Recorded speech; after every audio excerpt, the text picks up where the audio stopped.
There is a very specific, cold kind of feeling that hits you when you walk onto your own property and see a bronze memorial plaque with your name on it. It's not fear exactly. It's more like the universe playing a cosmic joke that you didn't catch the punchline to.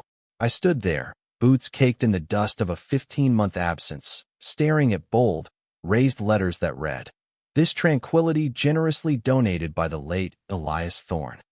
I touched the metal. It was cool, solid, and completely lying. I wasn't late. I wasn't generous. And I sure as hell hadn't donated my 27-acre lake to the Sapphire Ridge Homeowners Association. But before I could even process the absurdity of reading my own epitaph, a golf cart whirred up behind me. Not a farm cart, but one of those high-end, lifted ones with alloy wheels. A woman stepped out. She was wearing a white blazer that looked terrified of dirt, and she held a clipboard like a shield. This was Pamela Sterling, the HOA president, though I didn't know her name yet. I just knew she was looking at me like I was a stain on her perfect scenery. "Excuse me," she said, her voice dripping with that fake corporate politeness that usually precedes a lawsuit. "This is a private beach for residents only. The public access trail is 3 miles south." I turned slowly. "I'm not public," I said, my voice raspy from disuse. "And I'm not a resident. I'm Elias Thorne. This is my land." She didn't blink. She didn't gasp. She just smiled a thin, pitying smile and pulled a document from her clipboard. "Mr. Thorne passed away in a tragic accident over a year ago," she said, handing me a piece of paper. "This property is under the stewardship of the association. Now, please leave, or I'll have security remove you." I looked down. It was a death certificate. My death certificate. And for a second, standing there with the smell of sunscreen and stolen water in the air, I almost wondered if she was right. But the rage that started boiling in my gut told me I was very, very alive. Let's rewind a bit. Because to understand how a man gets erased from his own life, you have to understand why I was hiding in the Ozark foothills in the first place. 10 years ago, I was a forensic hydrologist. I spent my days arguing about water tables and sediment flow in courtrooms that smelled like floor wax and desperation. I was burnt out, hollowed out, and done with people. So, I cashed out my 401k and bought a patch of raw land that nobody wanted because access was difficult. It had a cabin that was falling down and a spring-fed lake that was so clear you could count the pebbles on the bottom at 20 feet. I rebuilt that cabin stone by stone. I laid the floorboards. I sealed the roof. It wasn't just a house. It was the only thing in my life that made sense. It was quiet. The only neighbors were a high-end development called Sapphire Ridge about a mile up the hill, but they had their own gates and their own problems. I stayed on my side of the tree line. They stayed on theirs. Or so I thought. The trouble started about 2 weeks before the accident. I was down by the water, clearing some brush, when I saw a drone. It wasn't just passing through. It was hovering, strafing the shoreline, mapping the terrain. I waved it off, thinking it was some kid.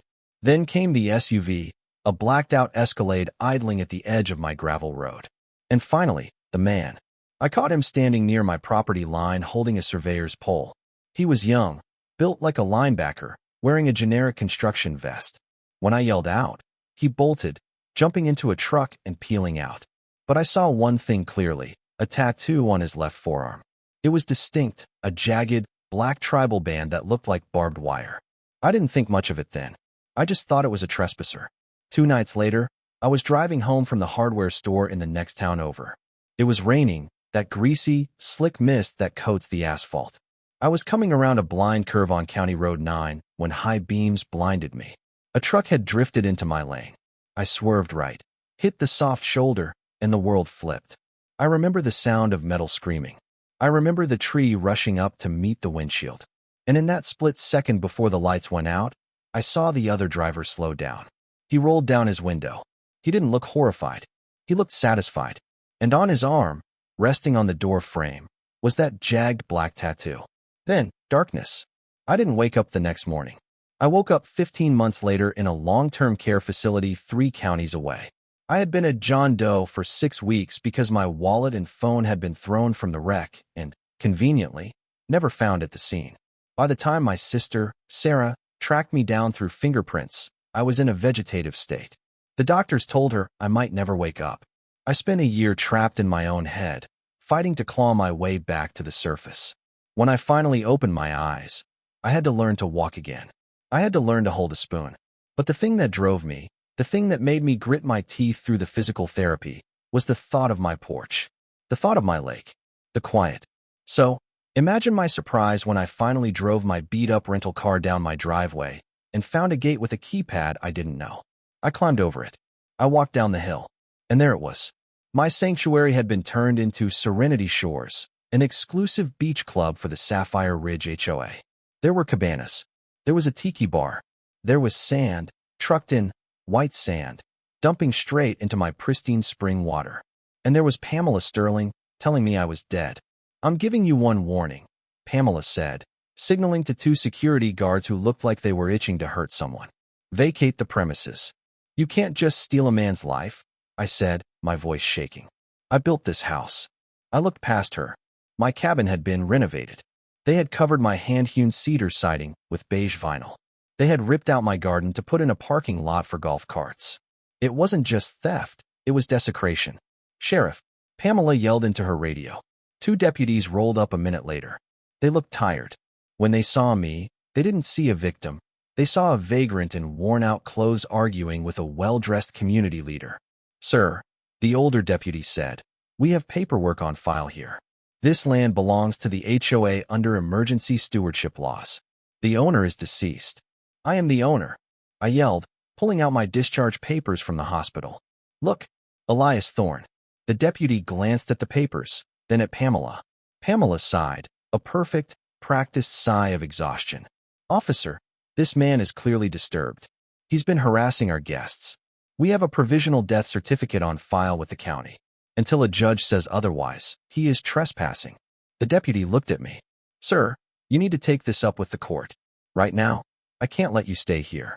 You're kicking me off my own land." "I'm enforcing the current record," he said.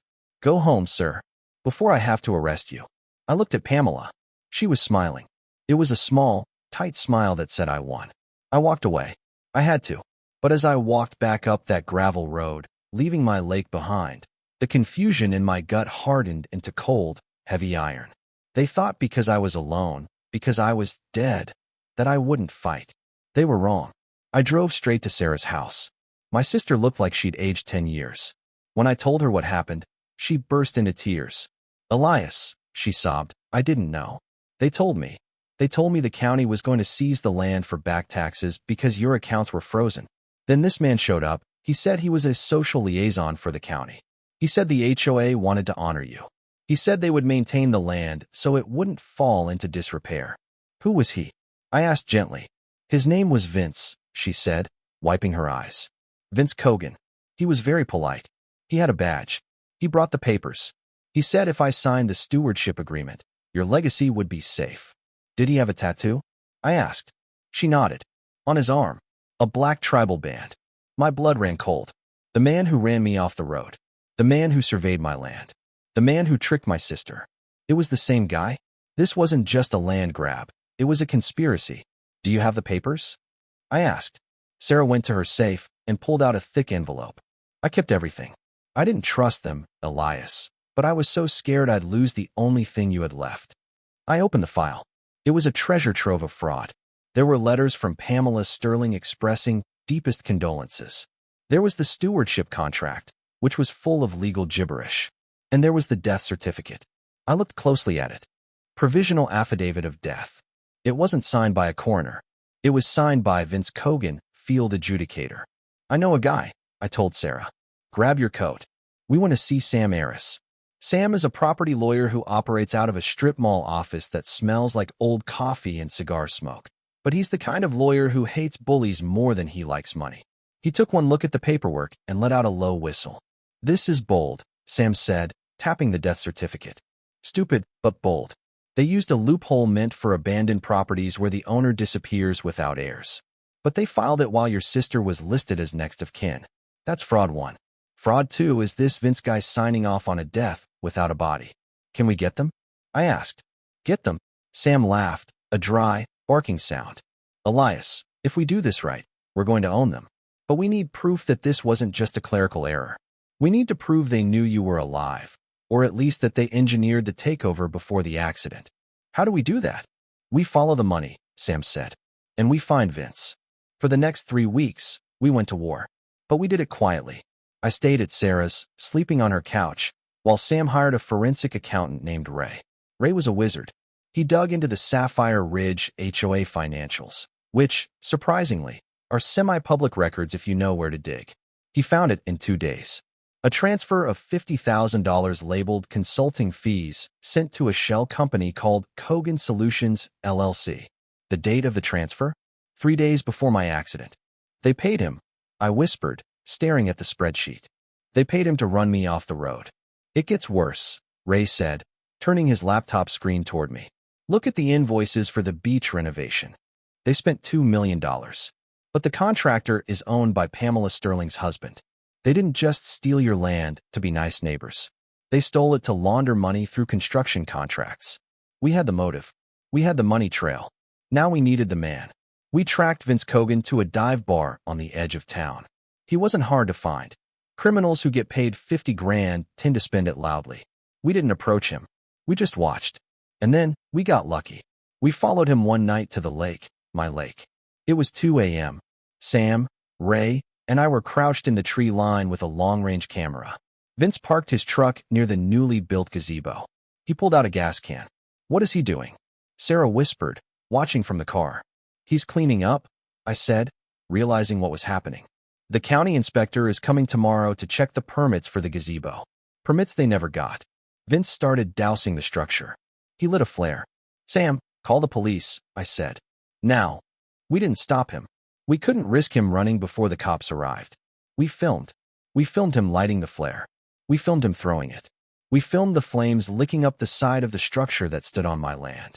And then, as he turned to leave, sirens wailed in the distance. Vince panicked. He tried to run for his truck, but he tripped over a root. Poetic justice. And by the time he scrambled up, 3 sheriff's cruisers had blocked the exit. We walked out of the woods then. I walked right up to the police line as they were cuffing him. Vince looked up, saw me, and his face went white. He looked like he was seeing a ghost. He stammered. You're supposed to be dead. I got better, I said. And you're going to jail. With Vince in custody, the dominoes didn't just fall, they shattered. He flipped on Pamela Sterling faster than a cheap pancake. He told the prosecutor everything. The payment for the accident, the fake badge, the forged documents, the orders from Pamela to get rid of the problem. But we weren't done. We wanted the head of the snake. The monthly HOA meeting for Sapphire Ridge was scheduled for that Tuesday. It was held in their opulent clubhouse, crystal chandeliers twinkling overhead. I walked in the back door just as Pamela was taking the podium. I am pleased to report, Pamela said into the microphone, that Serenity Shores has seen record attendance this month.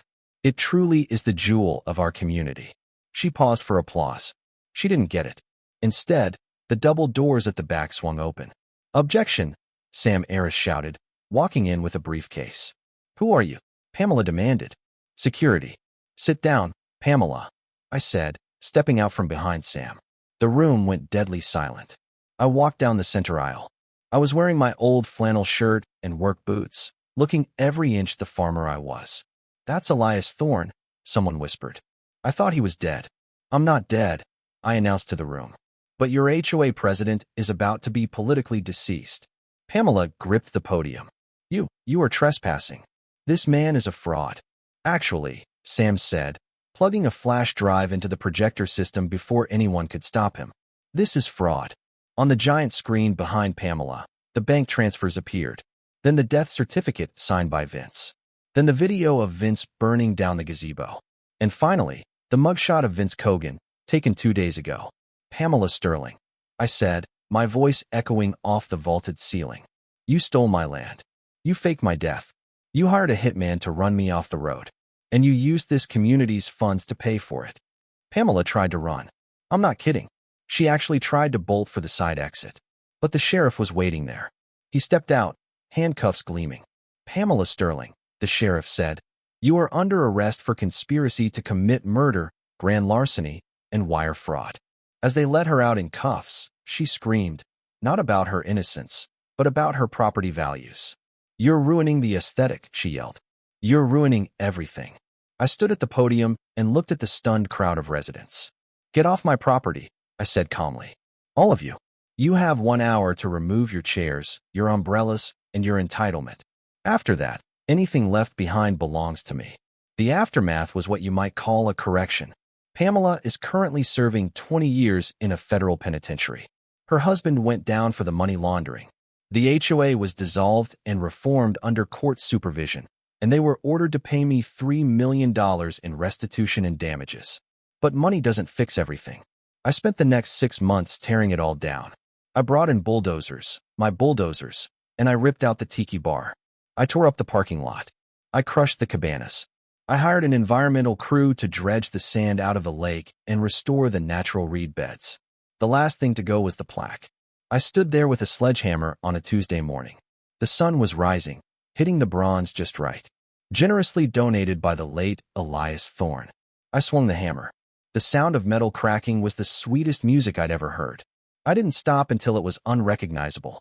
When the dust settled, I put up a new sign at the gate. It's carved from a piece of rough oak, unpolished and sturdy. It reads, "Private property. No trespassing. Survivors will be prosecuted. And if you fake my death again, I'm raising the rent." I sat on my porch yesterday, the beige vinyl finally stripped off to reveal the original cedar logs.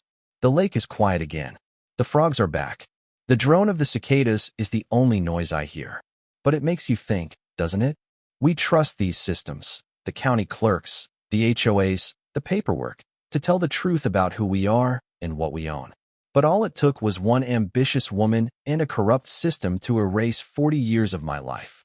If I hadn't woken up, if I hadn't come back, that plaque would still be there. People would be drinking margaritas over my memory, thanking me for a gift I never gave. So, here's my question to you. If you came home and found someone living in your life, sleeping in your house, erasing your name, how far would you go to take it back? Would you have settled for the money? Or would you have burned it all down just to see the truth rise from the ashes? Let me know in the comments. And do me a favor, check your deeds. You never know who might be measuring your land while you sleep. Stay safe out there, and stay alive.